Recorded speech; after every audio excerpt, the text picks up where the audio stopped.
शेती क्षेत्र आपल्याला वाढवायचंय, सूक्ष्म प्रक्रिया उद्योग आणि पायाभूत सुविधांची उभारणी करायची आणि प्रमुख पिकांच्या उत्पादकतेमध्ये स्थिरता आणायची। मित्रांनो, हे सगळं करत असताना काही बदल आम्ही मागे 1 रुपयामध्ये पीक विमा द्यायचं चालू केलं होतं। ती स्कीम आमची अडचणीत आलेली। त्याच्यामध्ये खूप लोकांनी आम्हाला आपल्या ग्रामीण भागामध्ये सांगायचं तर सोनाच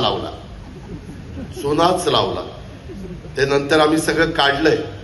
आम्ही आता जे तुमच्या भल्याचं असेल ते करणार आहोत आणि त्याकरता आमची मुख्यमंत्र्यांची, माणिकरावची, एकनाथराव शिंदे, मी, रस्तोगी आम्ही सगळी एक मीटिंग घेतलेली आहे। त्यामध्ये नवीन काही कल्पना, काही चांगला कार्यक्रम आम्ही तुम्हाला देणार आहोत आणि त्याच्यातनं तुम्हाला प्रोत्साहनपर देखील आम्ही काही गोष्टी करणार आहोत। ते एकदा आमचा कॅबिनेट निर्णय होऊ द्या। कॅबिनेटला काहीतरी आता लवकरच आपला तो विषय येईल। तो आल्यावर मी त्या ठिकाणी तुम्हाला सांगेन। महाराष्ट्राला आम्ही सांगू, काय अंधारात तुम्हाला ठेवायचं काही कारण नाही। कारण ह्या सगळ्या गोष्टी तुम्हाला विश्वासात घेतल्याशिवाय होऊ शकत नाही।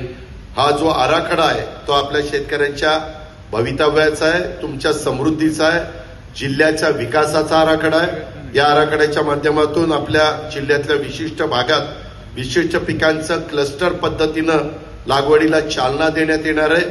त्याच्यामध्ये जुन्नर, आंबेगाव, शिरूर, बारामती, इंदापूर, दौंड तालुक्यात आपण केळीचं क्लस्टर करतोय, पुरंदर तालुक्यात अंजिराचं क्लस्टर करतोय, भीमाशंकर परिसरामध्ये स्ट्रॉबेरी, जुन्नर आणि आंबेगाव तालुक्यात आंबा, बारामती तालुक्यात जिरायत भागात बारामती, इंदापूर, दौंड हे एबीपी माझा, उघडा डोळे बघा नीट।